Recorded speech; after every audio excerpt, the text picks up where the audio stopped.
Bondoso Pai, eu quero te agradecer pelas tuas bênçãos nas nossas vidas e pela oportunidade que temos esta noite de estarmos aqui para ouvir a tua palavra e entender melhor sobre a cristologia, o nosso Salvador, o Senhor Jesus Cristo. Pai, abençoe esse tempo, abençoe cada ouvinte e me ajude com cada palavra, com cada coisa, em nome de Jesus. Amém. Muito bem, então nós estamos na 4ª página da apostila, letra C, e o ponto diz aqui: o Messias precisava nascer no momento e no lugar certo. Precisava nascer no momento e no lugar certo. Uma coisa que eu queria enfatizar hoje à noite é que quando você lê a Bíblia, você pode ficar meio confuso. Você lê a Bíblia, você vê histórias de pessoas, de lugares, de eventos, e você fala, mas é muita coisa, não entendo, não faz muito sentido para mim. Mas ao longo do tempo, especialmente se você tiver alguém que te ensina bem, explica as coisas, mostra a estrutura da Bíblia, você começa a ver que a Bíblia tem uma lógica muito, muito clara e que todo detalhe tem significado. Não existe nada em vão na Bíblia. Todo aspecto da Bíblia está nela de propósito divino. E daí, quando você lê sobre Jesus, o nascimento dele, os lugares onde ele nasceu, onde ele fez o ministério e tudo é de propósito. E você vai vendo isso, e muito tem a ver com as promessas, as profecias que foram escritas antes do nascimento dele. E com todo detalhe, toda coisa, ele mostra que ele realmente é o cumprimento ou o fim das profecias no Velho Testamento. Então, por exemplo, anos atrás, quando eu estava estudando várias coisas no seminário, eu decidi passar um tempo lendo o Alcorão para entender o que essas pessoas acreditam nos escritos do Maomé. Na verdade, Maomé era analfabeto, ele não conseguia escrever nada. Outras pessoas escreveram o que ele falava. Também eu li o Outro Testamento, eles falam, que é o livro dos Mormons. E umas coisas interessantes que você percebe. Deixa eu falar especificamente sobre o Alcorão. Uma coisa que eu percebi é que o Alcorão não faz sentido. É uma coisa que você lê e você nota uma coisa escrita nas primeiras páginas, você vai para as últimas páginas e Maomé fala coisas diferentes nos dois lugares, e você fala, mas o que é que ele está dizendo? E por causa disso, tem grandes divisões entre os muçulmanos por causa disso, por causa dessas diferenças. E quando você lê a Bíblia, eu sei que há várias denominações, igrejas, etc., mas o que nós percebemos é que não que a Bíblia fala coisas diferentes dividindo as pessoas, mas as pessoas acabam não acreditando em tudo que a Bíblia fala ou mal interpretando coisas que a Bíblia explica claramente. E nós, ou às vezes não claramente, mas precisamos passar mais tempo com estas coisas. Eu estou falando isso para enfatizar que se você passar muito tempo com a Bíblia, você vai perceber que ela está cheia de uma lógica.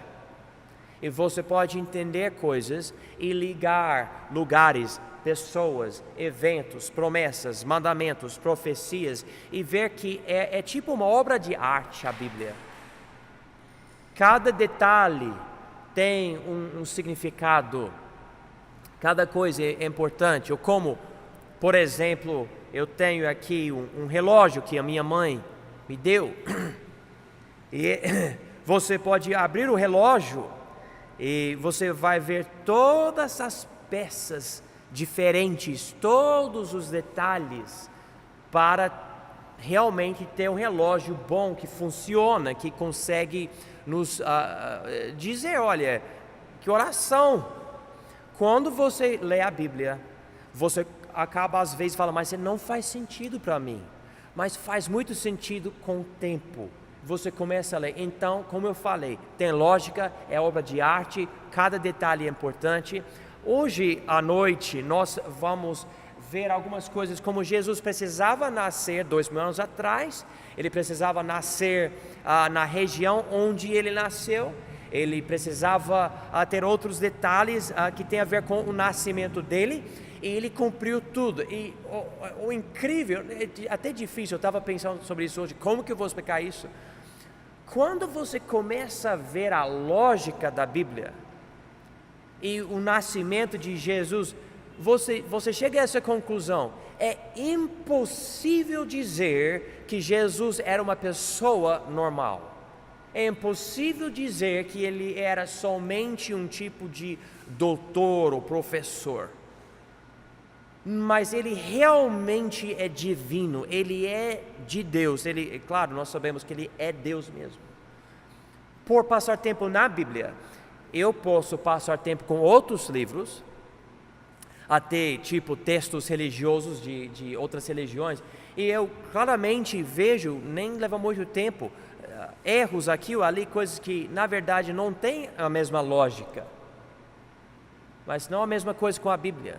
Você vai estudando cada vez mais, se aprofundando no texto, e você percebe como a Bíblia é sobrenatural. Então, hoje à noite, nós estamos aqui na 4ª página, letra C.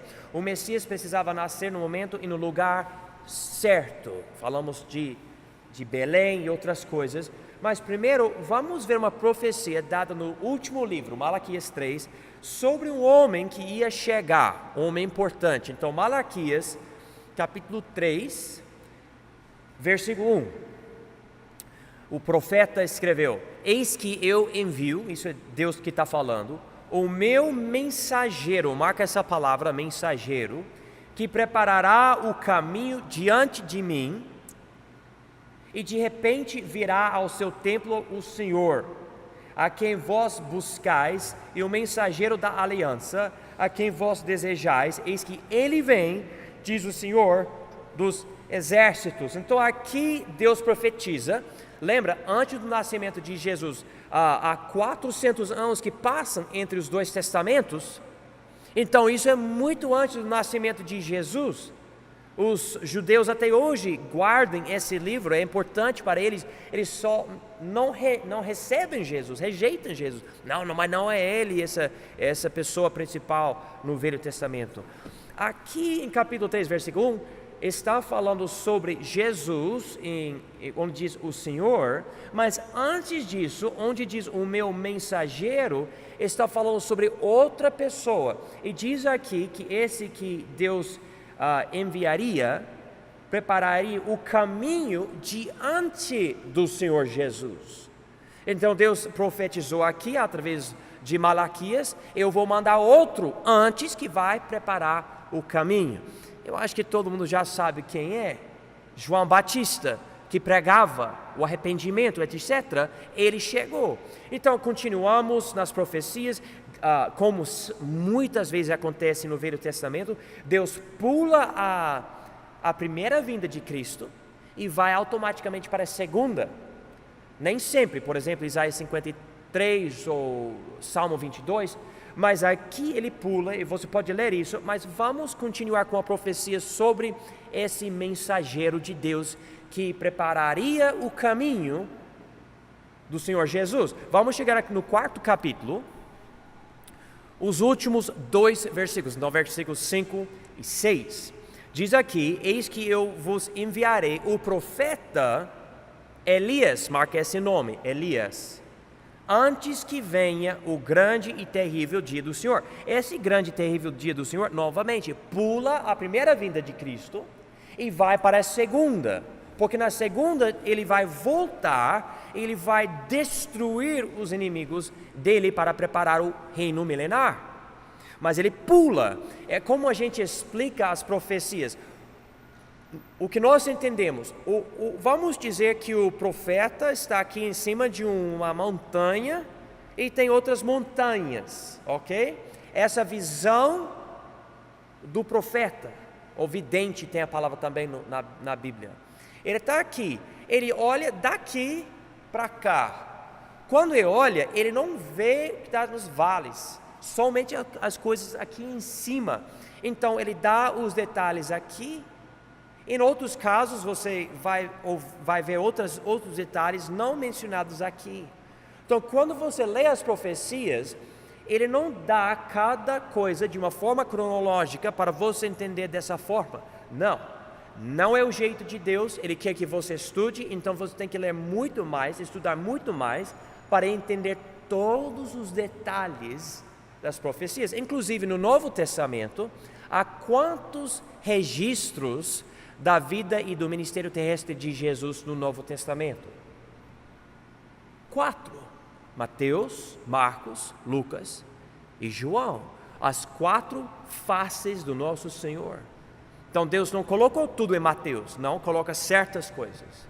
E daí ele vai para Marcos, e Lucas e João. Nós precisamos entender isso. Então aqui esse homem, Elias, Deus diz aqui, eu vou enviar esse profeta Elias antes. Versículo 6. E ele converterá, falando sobre esse Elias, o coração dos pais aos filhos e o coração dos filhos a seus pais, para que eu não venha e fira a terra com maldição. Então esse homem, segundo as profecias, chegaria para transformar o coração do povo. Um homem para preparar o caminho.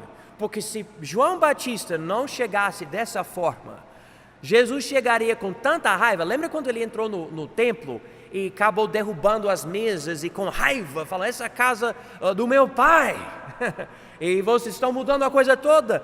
Ele poderia ter feito isso para a nação toda de Israel, mas Deus queria demonstrar misericórdia. Deixa eu mostrar algo que eu nem marquei aqui nas notas em João 3. João 3, no Novo Testamento, Jesus está explicando a vinda dele. E algo importante aqui em João 3, eu estou falando sobre a primeira vinda, não a segunda. A segunda vai ser muito diferente. Na primeira ele veio como cordeiro, na segunda como leão. Na primeira para salvar, demonstrar misericórdia e compaixão. Na segunda ele vem para destruir e estabelecer o reino dele. Então aqui João 3, vamos chegar aqui, versículo 16, porque Deus amou o mundo de tal maneira que deu seu Filho unigênito para que todo aquele que nele crê não pereça, mas tenha vida eterna. Versículo 17, porque Deus enviou o seu Filho ao mundo, não para que condenasse o mundo, marca essas palavras, mas para que o mundo fosse salvo por ele. Então ele dividiu as vindas, porque se ele tivesse somente uma vinda, ele mataria todo mundo por causa do pecado. Então ele dividiu e falou, eu vou dividir, e para preparar a minha primeira vinda, eu vou mandar João Batista. Ele vai pregar o quê? O que João Batista pregou? Alguém me diga.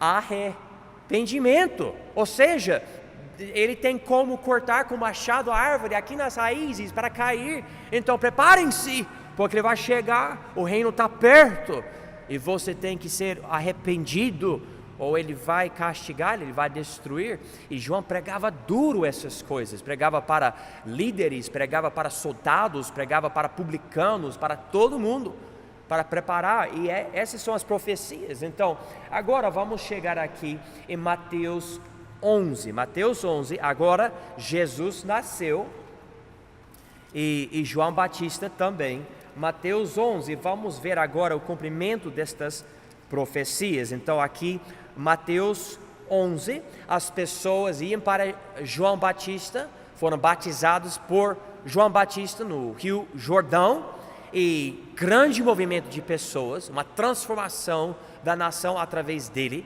Mas lembra, o batismo dele não era o batismo de Jesus, era só de arrependimento. Na verdade, pode ler no livro de Atos, pessoas batizadas uma vez por João, e não em nome de Jesus, precisavam ser batizados de novo, porque não tinha salvação, só tinha arrependimento, precisavam da salvação por Jesus. Então depois de receber Jesus, eles foram batizados de novo, E pode ler isso no livro de Atos. Então, as pessoas estavam olhando para Jesus e Jesus começa a dar um discurso sobre João Batista. Então, Mateus 11, versículo 7. E partindo eles, começou Jesus a dizer às multidões a respeito de João: que fostes ver no deserto? Uma cana agitada pelo vento? Sim, que fostes ver? Um homem ricamente vestido? Os que tragem ricamente estão nas casas dos reis, mas então que fostes ver? Um profeta? Sim, vos digo eu, muito mais do que profeta. Marca essas palavras. Havia vários profetas. Na verdade, não sei se vocês já sabem, mas havia profetas no Velho Testamento que nós nem temos os nomes deles, não temos escritos, não temos pregações, nada. Havia escolas de profetas. Samuel, ele fundou uma escola de profetas, pregadores do Velho Testamento. Então João Batista, ele era profeta? Sim, mas Jesus diz, mas muito mais do que profeta. Por quê? Por causa de uma profecia. Versículo 10, porque é este de quem está escrito: eis que diante da tua face envio o meu anjo, marca essa palavra, anjo, que preparará diante de ti o teu caminho. A palavra anjo e a palavra mensageiro no português são a mesma palavra grega no Novo Testamento. No Velho, lendo no hebraico, o tradutor da Bíblia portuguesa colocou a palavra mensageiro ali em Malaquias 3:1. Mas aqui em Mateus 11:10 coloca a palavra anjo. Não que ele era um ser celestial, ele tinha um nascimento sobrenatural, milagroso, mas não era especificamente, ele não era anjo, tipo como com asas, etc. Mas ele era um mensageiro. A Bíblia usa esse termo, tem também no livro de Apocalipse, falam sobre as 7 igrejas e os anjos das igrejas.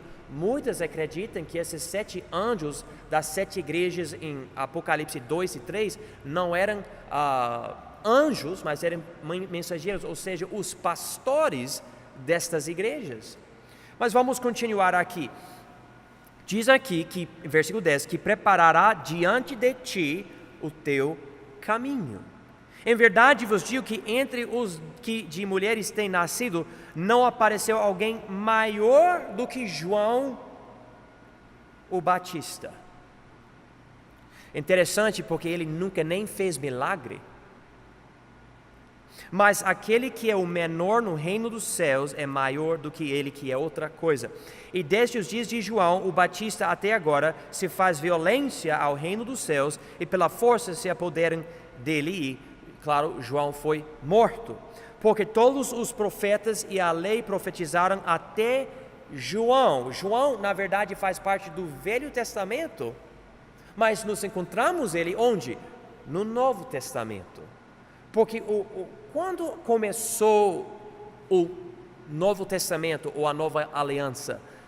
Com o sangue de Jesus. Então João Batista é o último profeta da época do Velho Testamento.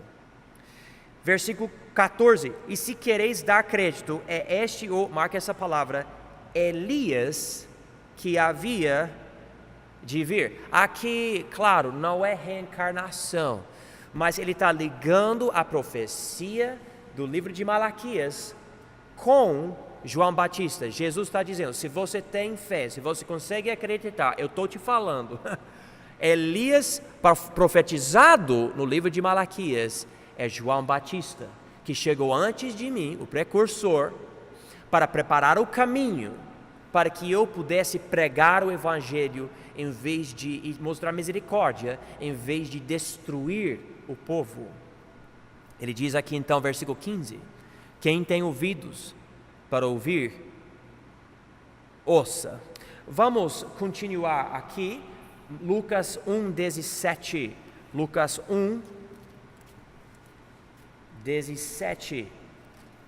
continuando com o mesmo tema, aqui Lucas 1:17, Zacarias e a esposa dele não conseguiram ter filho, ele entrou no templo, um anjo chegou, Gabriel, para falar para ele, vocês vão ter filho, e disse para ele, Zacarias, em capítulo 1 de Lucas, versículo 13, chamarás o seu nome João, no fim do versículo, e terás prazer e alegria, e muitos se alegrarão no seu nascimento, porque será grande diante do Senhor, e não beberá vinho nem bebida forte, e será cheio do Espírito Santo já desde o ventre de sua mãe. Então, um profeta muito especial. Hoje, alguém pode me dizer quando é que alguém recebe o Espírito de Deus? Quando? Hoje, na época do Novo Testamento. Alguém pode me dizer? Quando você recebe Jesus, exatamente. Naquele momento você é selado. Efésios 1 nos ensina isso, e Romanos 8 e outras passagens. Ele nasceu cheio do Espírito.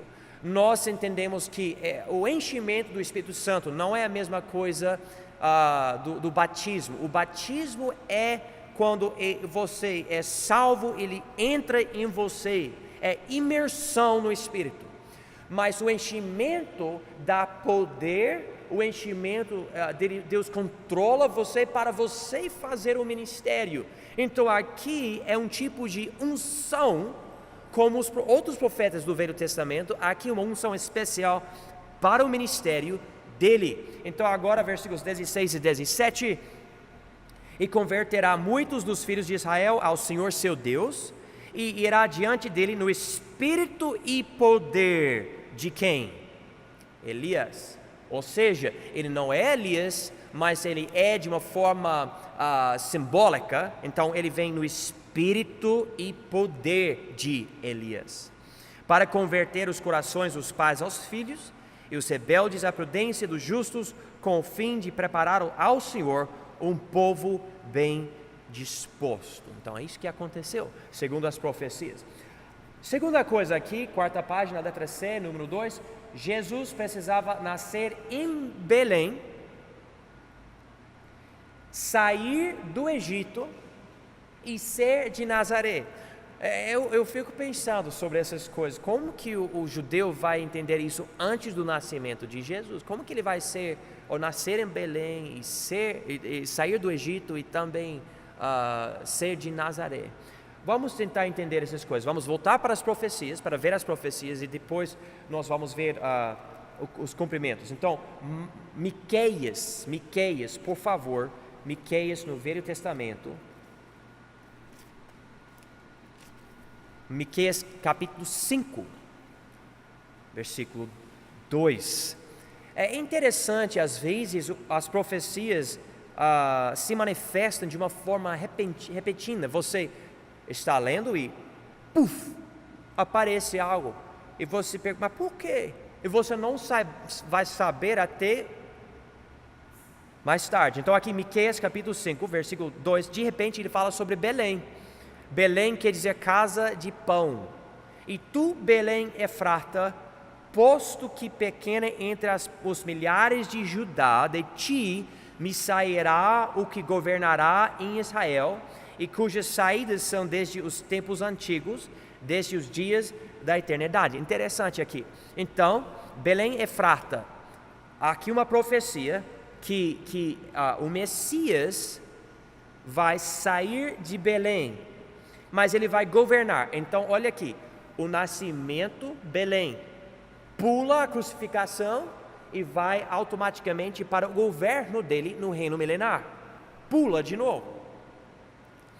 E em Israel, e continua, cujas saídas são desde os tempos antigos, desde os dias da eternidade. Então, alguém, presta atenção, interessante isso, alguém eterno vai sair de Belém, ou vai nascer em Belém para governar.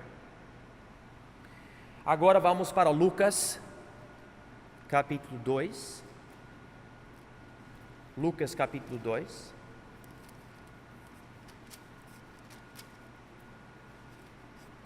E diz aqui versículos 4 a 6 de Lucas 2. E subiu também José da Galileia, da cidade de Nazaré, à Judeia, a cidade de Davi, chamada Belém, porque era da casa e família de Davi. Então, Deus escolheu o tempo certo. José, que mora em Nazaré, durante esse alistamento, você pode ler sobre isso em versículos 1 e 2, precisava voltar para o lugar onde ele nasceu, né? Ele voltou para Belém. Então ele precisou voltar por causa do governo de Roma, e ele volta.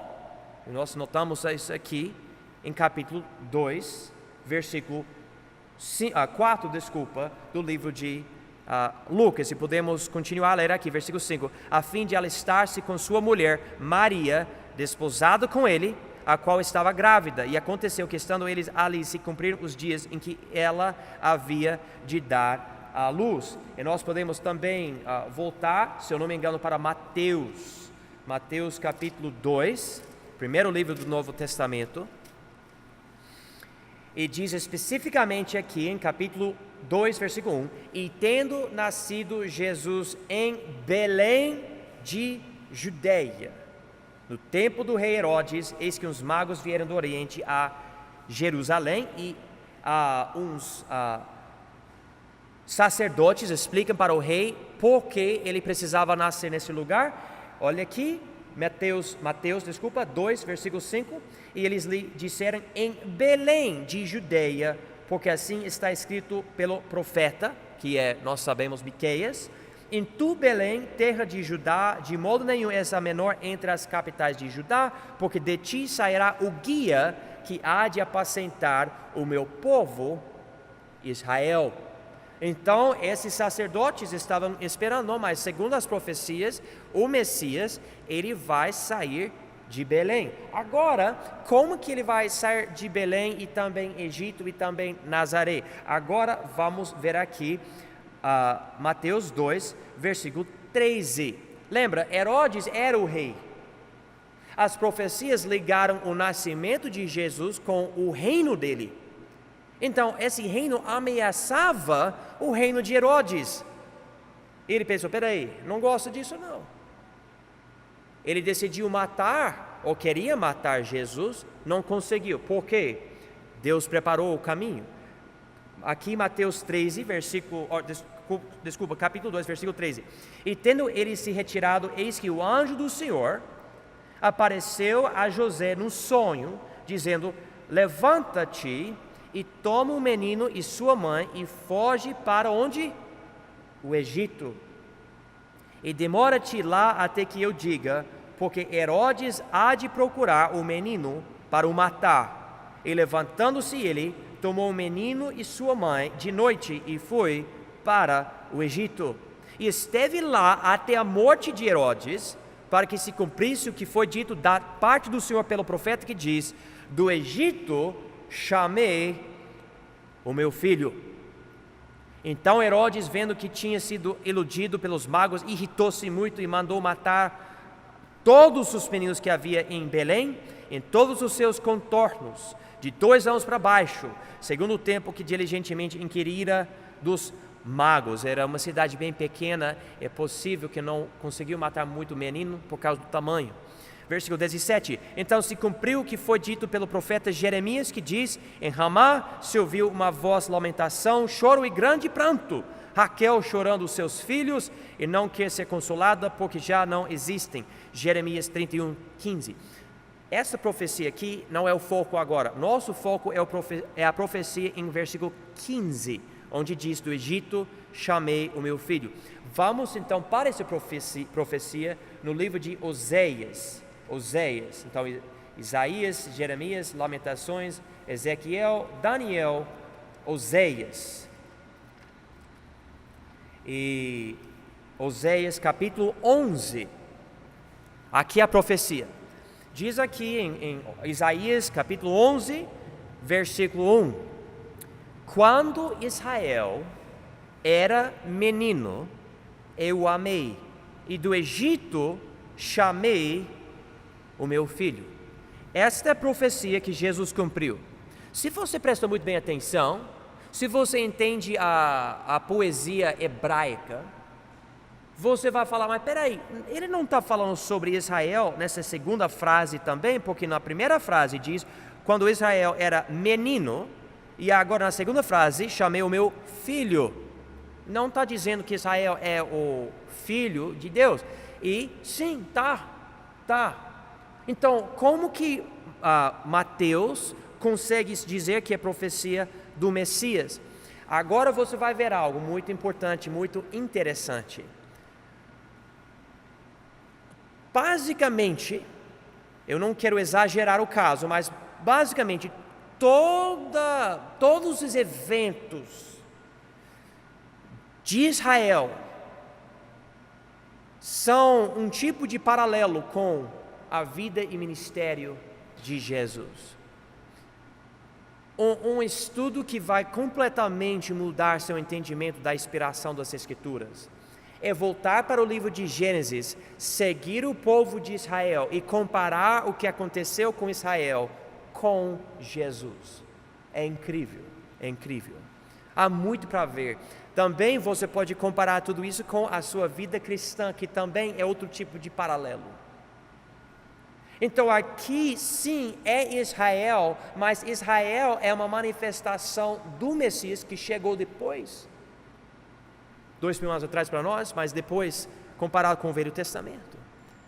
Então assim ele cumpriu essa profecia.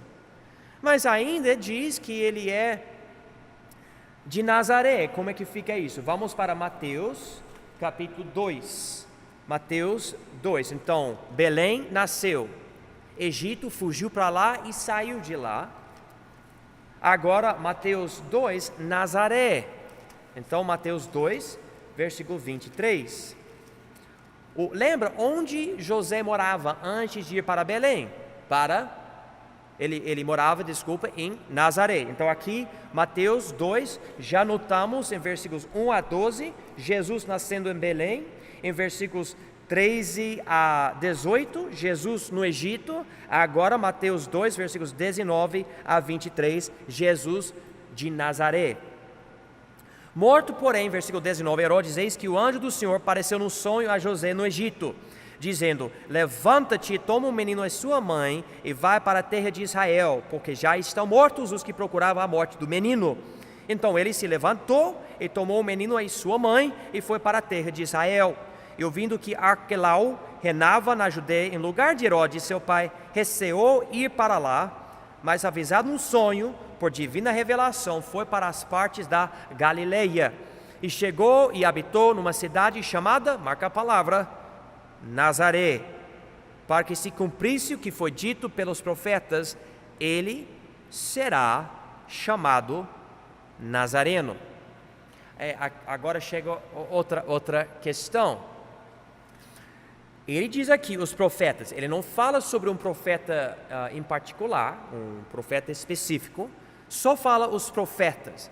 Então, nós queremos voltar para o Velho Testamento e ver onde os profetas falam que o Messias vai ser chamado Nazareno.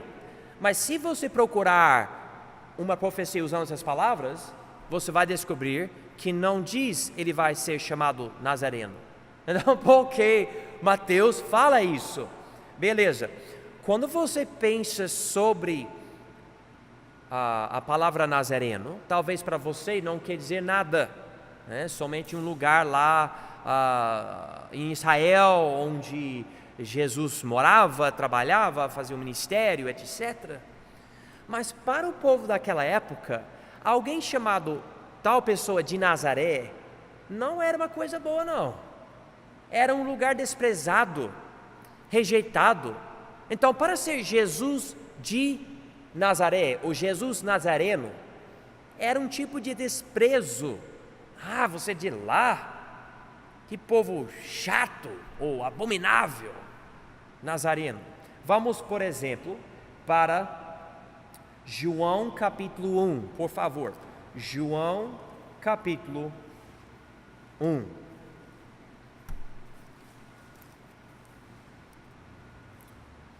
Então aqui Pedro, Nataniel, outros que nem eram discípulos ainda de Jesus, estavam começando com Jesus. E aqui João capítulo 1, versículo 45. Filipe achou Nataniel e disse-lhe: havemos achado aquele de quem Moisés escreveu na lei e os profetas, Jesus de Nazaré, filho de José. Então ele não falou somente Jesus, mas Jesus de Nazaré. Ok? Então já ligou Jesus com essa região. Versículo 46. Disse-lhe Nataniel: pode vir alguma coisa boa de Nazaré? Disse-lhe Filipe: vem e vê. Tipo, mas é lugar de lixo. O Messias de lá? Mas ele vai ser desprezado, rejeitado sendo de lá. Exatamente, segundo as profecias. Então vamos ver isso. Jesus precisava nascer em Belém, sair do Egito e ser de Nazaré. Já vimos Belém, Egito, agora Nazaré. E as profecias nesse caso não são sobre essa cidade específica, mas são do desprezo que esta cidade tinha. Vamos, por exemplo, para Salmo 22. Salmo 22 é um salmo muito interessante, falando sobre o desprezo, falando sobre a crucificação. Salmo 22, maior parte dos salmos escrito por Davi, o rei e pastor de ovelhas. Aqui Salmo 22, escrito por ele mesmo. E vamos ver aqui, versículos 6 e 7. Aqui são, em profecia, as palavras de Jesus.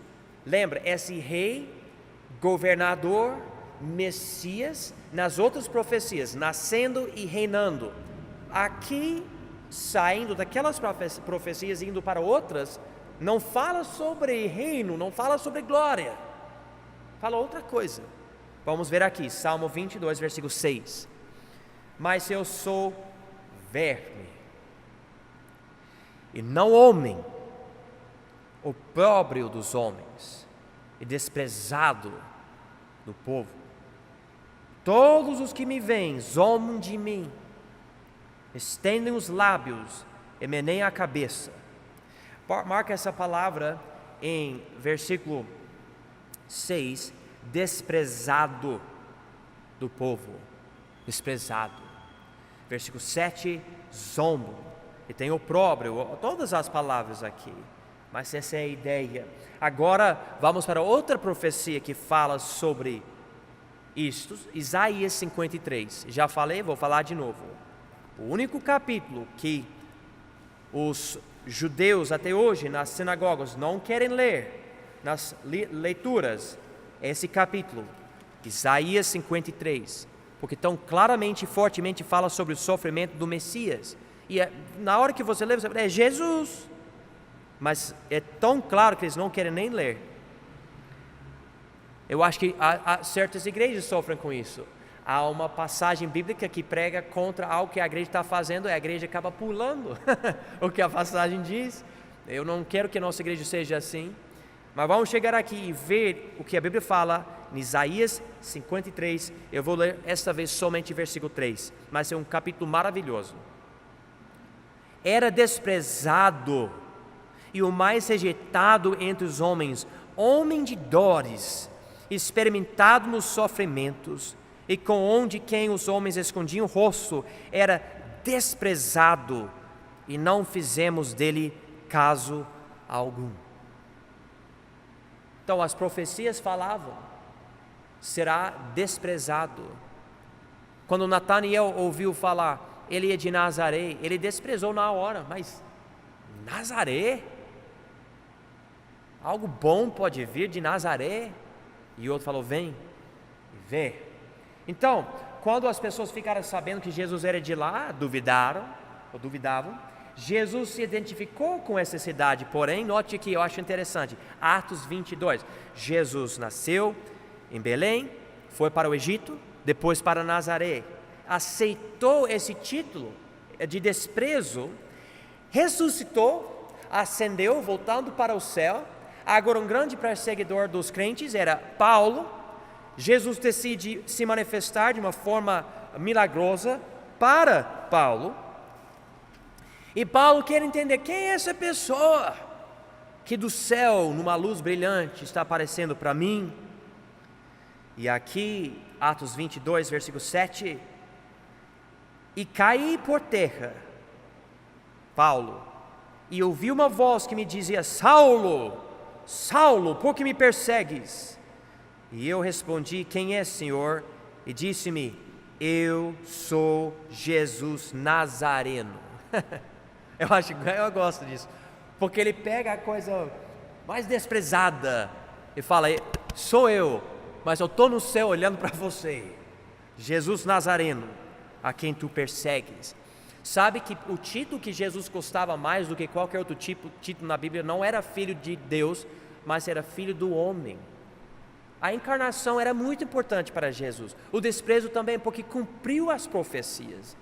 Então nós entendemos que Jesus era de Nazaré para ter esse desprezo, para continuar com isso, com esse motivo. Então Jesus se identificou com esta cidade. Terceiro ponto aqui embaixo da letra C: Jesus precisava nascer para que a invenção da cruz como uma forma de execução pudesse ser usada. A crucificação não existia nos dias da profecia da cruz. Agora vamos voltar para Salmo 22. Salmo 22. E eu quero enfatizar algo aqui. Eu já ensinei demais, eu preciso ir para a próxima aula hoje à noite. Mas Salmo 22, vamos tentar terminar esse ponto aqui nessa aula. Salmo 22, aqui. Note versículo 16, já estivemos aqui hoje à noite, em versículos 6 e 7. Agora continuamos aqui em versículo 16. Então, Salmo 22, versículo 16. Pois me rodearam cães, o ajuntamento de malfeitores me cercou, traspassaram-me as mãos e os pés. Você pode continuar aqui, por exemplo, versículos 17 e 18. Poderia contar todos os meus ossos. Nós entendemos que por causa do chicote, rasgou a pele e deu para ver as costelas de Jesus, ele pendurado na cruz. Então o povo viu as costelas, não quebrados, porque ele falou que não quebraria os ossos, mas deu para ver. Versículo 18, repartem entre si as minhas vestes e lançam sorte sobre a minha roupa. Tudo isso aconteceu, lembra os soldados. Mas versículo 16 termina com: traspassaram-me as mãos e os pés. O que é muito interessante sobre essa parte da profecia, a crucificação nem foi inventada quando Davi escreveu o Salmo 22. Por que ele decidiu escrever essas palavras? Traspassaram-me as mãos e os pés. É porque ele foi inspirado pelo Espírito de Deus. Colocamos aqui na apostila, a crucificação não existia nos dias da profecia da cruz. Aqui, Salmo 22, 16, que foi escrito antes do cativeiro babilônico. O cativeiro babilônico aconteceu em 586, que são os anos antes do nascimento de Jesus.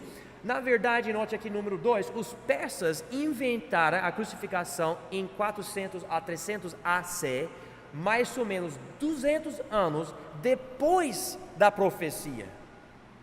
Então, Davi profetizou, depois foi inventada a crucificação, e muitos anos depois, Jesus nasceu, e depois disso foi crucificado.